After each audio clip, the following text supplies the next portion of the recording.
Assalamualaikum warahmatullahi wabarakatuh. Berikut adalah tugas pembelajaran sosial emosional, demonstrasi kontekstual topik 2 yang dikerjakan oleh Intan Sari dan Zahratul Suci, yaitu menjawab pertanyaan yang diajukan. Yang pertama adalah, apa tantangan bagi guru untuk menjadi contoh atau teladan khususnya dalam hal sosial emosional? Jika dikaji secara mendalam, ada tantangan yang dihadapi oleh guru seperti memiliki kompetensi atau keterampilan dalam mengenali potensi diri, memiliki kompetensi sebagai seorang individu yang dapat mengelola, memahami, dan mengerti tentang kondisi sosial emosional diri sendiri dan orang lain, kemampuan mengelola berbagai ekspresi emosi yang tepat, kemampuan menyesuaikan diri dalam mengatasi berbagai kondisi yang tidak ideal sehingga dapat terwujud keselarasan dalam hubungan sosial, memberikan teladan sikap dan karakter baik bagi peserta didik, dan terakhir memiliki keluasan dalam bersikap dan berinteraksi namun tetap menjaga norma-norma dan batasan. Pertanyaan kedua yaitu tantangan yang kami temukan ketika mengamati proses belajar mengajar, yaitu yang pertama, guru mengalami kesulitan dalam menghadapi peserta didik yang tidak paham dengan materi yang sedang diajarkan. Lalu, ketika menghadapi peserta didik yang temperamental ketika diajak bekerja sama, selanjutnya, guru terpancing emosi melihat peserta didik bertindak kurang sopan terhadap guru sejawat. Guru lebih memilih menjadi killer agar peserta didik mendengarkan arahan. Guru menyinggung peserta didik terkait kemampuan yang tidak sesuai dengan yang diharapkan melalui perkataan yang kurang pantas, dan guru mudah menjudge peserta didik yang bertindak kurang disiplin di kelas, misalnya terlambat datang, tidak membuat tugas, dan tidak bertindak sewenang-wenang. Selanjutnya, bagaimana sekolah bisa mendukung pembelajaran sosial emosional? Apa saja tantangan bagi sekolah? Menurut kami, sekolah bisa menyediakan sarana dan prasarana dalam proses pembelajaran yang mengintegrasikan sosial emosional, seperti adanya kegiatan rutin pengajian setiap Jumat, lalu menyediakan ruang konsultasi rutin bagi peserta didik yang bermasalah dengan pendekatan personal. Melaksanakan pembelajaran sosial emosional tersebut dapat dilatih, dikembangkan, dan ditingkatkan dengan adanya proyek penguatan profil pelajar Pancasila. Penerapan P5 tersebut dapat meningkatkan kepercayaan diri peserta didik, kemampuan berkolaborasi dan bekerja sama di antara peserta didik, dan juga termasuk dalam aspek-aspek sosial emosionalnya. Selanjutnya, pendidik dan tenaga kependidikan dapat melakukan penguatan kompetensi sosial dan emosional pendidik dan tenaga kependidikan di sekolah. Lalu, pendidik dan tenaga kependidikan memiliki kesempatan secara teratur untuk mengembangkan kompetensi sosial dan emosional dan budaya yang dimiliki, berkolaborasi satu sama lain, membangun hubungan saling percaya, dan memelihara komunitas yang erat. Tidak mengekang atau membatasi peserta didik dalam mengembangkan kompetensi yang dimiliki saat belajar. Salah satu tantangan yang sekolah hadapi adalah adanya pro kontra dalam melaksanakan suatu program, baik dari segala pihak, karena pelaksanaan program ini tentu akan menyita waktu, tenaga, dan lain sebagainya.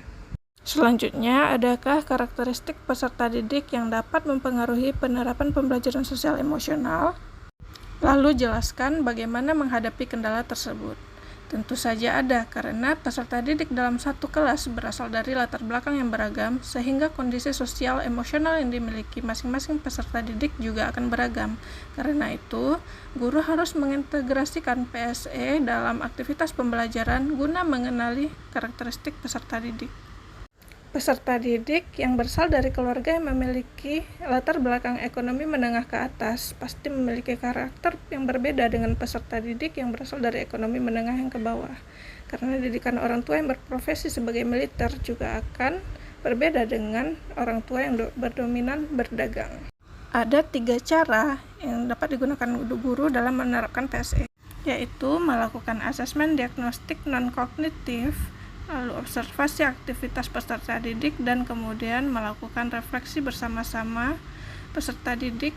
Pertanyaan selanjutnya, bila sudah menonton film tersebut, apa yang dapat Anda pelajari dalam guru sebagai agen perubahan?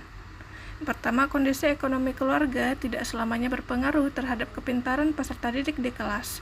Terbukti dengan adanya tokoh anak miskin Belitung yang memenangkan cerdas cermat melawan anak kaya dari lingkungan tetangga. Mereka menghormati antara sesama, menghargai perbedaan yang ada, saling menolong dan rela berkorban. Kebersamaan pada tokoh Laskar Pelangi tetap terjaga meskipun selama 12 tahun terpisah. Seorang guru tentunya harus menghargai setiap perbedaan yang dimiliki oleh peserta didik. Guru boleh mengajak peserta didik untuk belajar di ruang kelas ketika peserta didik merasa bosan dan memperoleh sumber belajar yang lebih banyak. Lalu, pada film Dead Post Society dan Sekolah Rimba, apa yang dapat dipelajari tentang pembelajaran sosial emosional? Yang pertama, tokoh Bu Mus dan Pak Harus memiliki semangat tinggi dalam memberikan pendidikan melalui cara beliau dalam membangun sekolah dan mempertahankan keberlangsungan proses pendidikan demi mewujudkan cita-cita anak di desa terpencil. Bu Mus memberikan kesempatan peserta didik untuk mengeksplor pengetahuan dengan belajar di luar kelas, mengamati berbagai fenomena yang ada di lingkungan sekitar sekolah guna menambah sumber belajar selain buku. Peserta didik memanfaatkan sumber buku yang ada untuk menggali dan mengembangkan pengetahuan lebih baik lagi. Bu Mus memahami apa yang dirasakan oleh peserta didik selama belajar di SD Muhammadiyah Belitung dengan segala keterbatasan yang ada, terutama sarana prasarana. Namun keterbatasan tersebut tidak menjadi penghalang. Film Sekolah Rimba dan Dead Post Society terinspirasi dari kisah nyata Sekolah Rimba, sekolah binaan yang dibuat oleh Butet Manurung pada tahun 2003 di daerah Jambi. Sekolah Rimba berasal dari kata asering yang digunakan oleh orang Rimba yang memiliki arti belajar. Berdasarkan kata tersebut, Sekolah Rimba dapat diartikan sebagai tempat belajar orang-orang Rimba. Niat awal Butet ketika datang ke orang Rimba dengan membawa misi pengajaran ditolak dengan keras. Orang Rimba menganggap pendidikan adalah kejahatan berbahaya yang bisa mencelakai mereka. Banyak di antara mereka pada saat itu belum bisa membaca dan menulis sehingga seringkali ditipu oleh asing yang merampas tanah mereka dengan memanfaatkan mereka yang tidak bisa baca tulis lewat surat perjanjian. Bisa dikatakan pada saat itu orang Rimba masih sangat tertinggal dalam bidang pendidikan. Pada keadaan seperti itu, semangat Butet semakin besar dan selalu optimis untuk meyakinkan mereka terhadap pendidikan. Langkah awal Butet untuk memulai misalnya yaitu dengan menyesuaikan diri dengan pola hidup mereka yang dimulai dari cara berpakaian dan makan. Butet menanamkan nilai-nilai positif dan juga sosial emosional sehingga dapat mengembangkan aspek kecerdasan emosional dalam melakukan aktivitas sehari-hari. Saat ini, orang Rimba atau suku anak dalam sudah bisa mengikuti proses jual beli yang tidak akan tertipu lagi dengan surat perjanjian. Pengabdian yang telah dilakukan Butet kini membawa orang Rimba menuju perubahan yang lebih baik dan kini mereka sudah bisa mengenal pendidikan dan betapa pentingnya pendidikan itu dalam kehidupan sehari-hari. Pembelajaran yang kita dapat sangat banyak yaitu sikap integritas untuk menentang dan kejujuran dan ketidakadilan yang ditunjukkan, sikap pantang menyerah yang ditunjukkan, dan kegigihan dan perjuangan seorang Butet Manurung dapat memberikan pendidikan pada masyarakat Rimba meskipun ia terus mendapat penolakan. Baik, sekian dari kelompok kami, Zahratul Suci dan Intan Sari. Assalamualaikum warahmatullahi wabarakatuh. Terima kasih atas perhatiannya.